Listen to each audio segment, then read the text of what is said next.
લઈ હ ઉપર પાણી રેડો હ તે નીચે અમે નીચે માણસો રહીએ છીએ તે આ ઠપ ઠપ કરતું વેડી દીધું આ બાજુ વાળી જોડે ફૂંકણી માંગી ને તે પાછી મને શું કે અમારી નહીં મારી નણદની હ શું અમને નહીં ખબર પડતી એની જ છે પણ આપતી નથી મને વારો લઈ લઈ સીનો તો હું હજી અરે હું દાણો નહીં નાખતી હું તમને શાંતિથી જ કહું છું તમારું આંગણું ધોવો પણ મારા આંગણામાં પાણી ના આવવા દેશો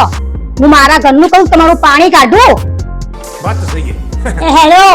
હા આલા દિવાળી કોમ કાઢ્યું હો ને તે પા ભાજી પાવ લેતા આવજો હું તો કોઈ રોધવાની નહીં રોધવાનું કરું કે હું દિવાળી કોમ કરું હા પાછા લઈને આવજો એટલે આપણે હે ને હા રહેવા દો આપણે ઈકન જઈને ખાશું પા તમે લાવશો ને તો મારે હે ને વાસણ ઘસવા પડશે એના કરતા બહાર ખાઈએ ને તમારે વાસણ તો ઘસવા નહીં હું કહે ને તો તમે હે ને સાચું નહીં માનો મેં કાલ વાસણ ધોઈને બાલી પર મૂક્યા હતા ને તે મારા ત્રણ હારી વાટકા કોક લઈ ગયું બોલો એ મારી વાલી બહેનો હેપી દિવાળી સફાઈ કરો